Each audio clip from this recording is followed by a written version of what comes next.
Hi everyone, and welcome to another Dead by Daylight video. So today I will be covering chases and loops. So this game, I am on Haddonfield.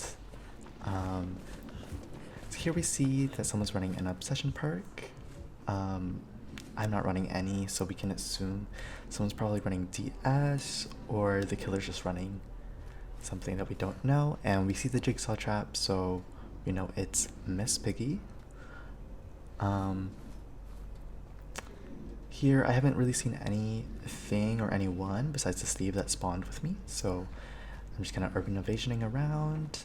I am making note of the windows and the pallets here, and this will help out a lot actually later in the match. So here we're checking the streets, because typically killers like to stalk through them, and you know, I'm just being careful because maybe she'll check the location of her jigsaw boxes. And I hear the gen being worked on down here, so I immediately go check it out. Someone gets injured here, so I just start sprinting, and I want to get on it as soon as possible. And yeah, I see that the Nancy opened a chest, but I want to commit to the gen first and see what she got after. And we see that someone gets down here, so this is an easy first gen. Nancy leaves, but that's fine, because I can just finish. And then I see that she got a brown toolbox. You know, it's not worth dropping my little spooky flashlight. And we can see that she got hooked in the very corner of the map, so I am scared for barbecue chili, which is why I'm kind of walking. Someone gets hit, and that's when I run into her. And I kind of wait here on the corner to see who she's going to commit to. And here I made a note of the pallet, and I know which side it's on, but I'm actually going to fake which side it's on. And you can see that the pig actually hesitates because she thinks I'm going for the pallet. I get an easy vault here. I medium vault this on accident. And then we kind of wait to see where she comes from. And here I mess up because I actually throw it on the wrong side, but the pig hesitates and she goes around it thinking that I was gonna be on that side. So here we go, the chase still, and I vault that. Here I'm very confused what she tries to do, but she crouches. And here I don't think she can hit me, but I forget that the door's on the other side. She misses. So I'm very lucky. Here I insta-vault. I hear her breaking the pallet, and my window is gone, so I just bolt it for the exit. I catch her leaving me, so I am free to do this generator here, right in the streets. And now I do this. I like to do this gen specifically because it's one of the more harder gens to do late game, so I like to get out of the way early. Because it's easy for killers to protect it since it's out in the open. I notice that the only loop I have is right behind me with the pallet, and Lori here is just leaving her scratch marks everywhere, you know, trying to find the jigsaw boxes. So I'm very careful, you know, checking every single direction.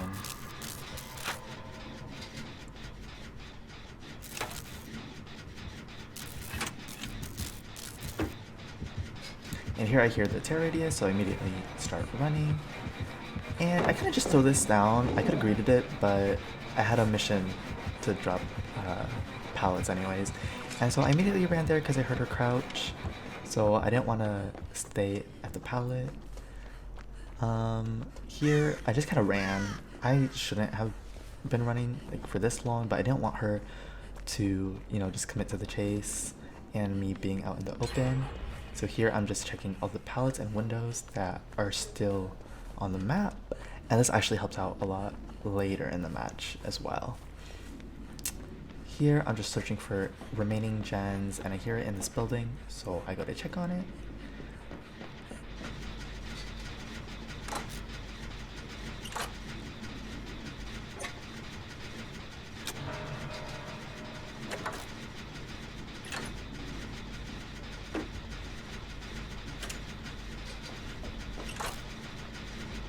I honestly don't know what this Steve was doing the entire game. I'm gonna be real, but anyways.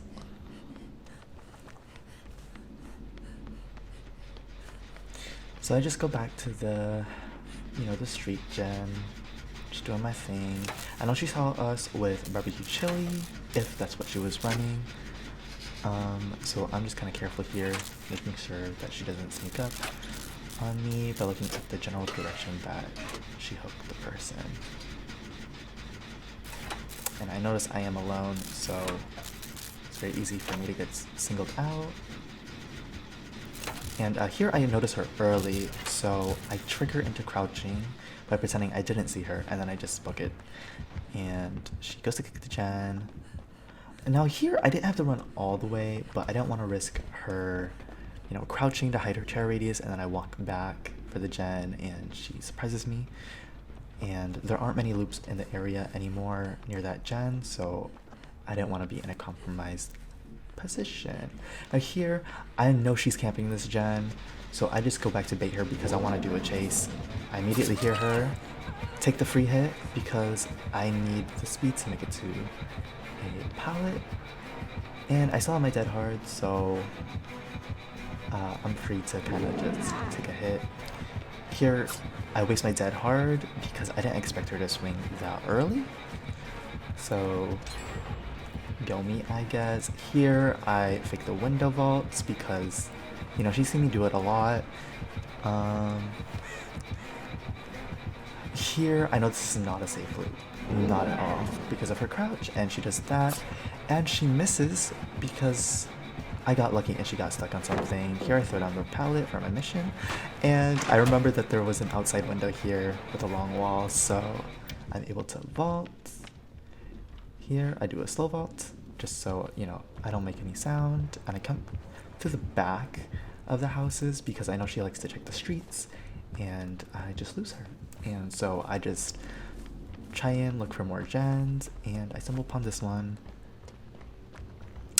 And I realize there are no pallets or windows here, so I immediately start self-caring.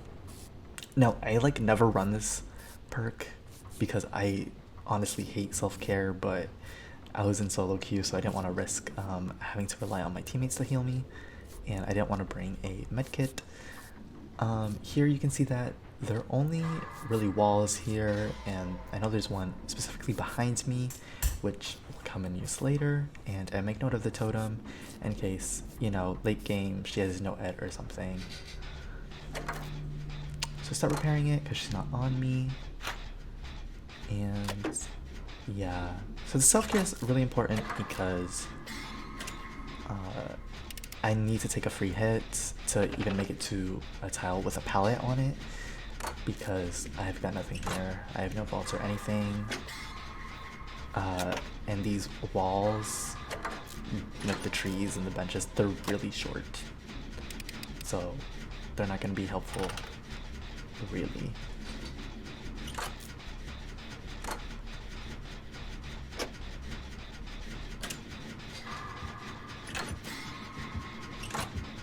Here I see her and she's crouched, so I immediately use the gen to kind of block her vision and go to the tree behind me.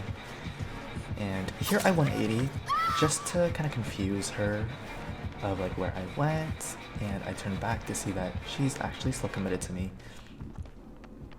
So I just kind of run through here, I vault this, and I realize that she just stopped chasing me. This is when I really realized that she has commitment issues. So I heal here because before I made note of this window on this long wall, and there's a pallet in the garage behind me, and a few seconds ago you just saw Nancy over there in the distance, so I'm gonna assume that the pig is gonna find her before she finds me. So I am free to self-care.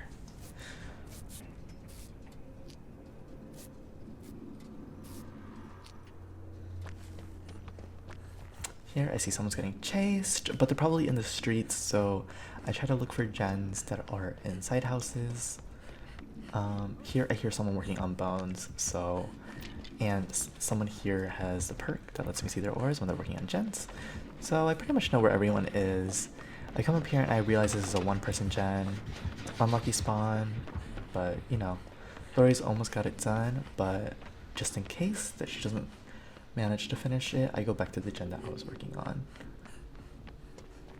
And the issue of me going through the streets was that my sketch marks are clearly visible. I should have taken the outside of the map. And here, because, you know, I haven't run into Miss Piggy in a while, I start cleansing the totems, just to reduce the number of them that we might have to cleanse late game. And here I see the Steve. I assumed that he was getting chased because he was running, but didn't seem like he was being followed, so we're just kind of checking our surroundings. And this is actually the only time I use my flashlight, is I see her and I signal to the Steve that she's here, and here I just kind of look behind me to double check like who she is committing to, and I can see from the obsession that he is getting chased. And here we see that Miss Piggy is running through the streets, so I go back to commit to this gen.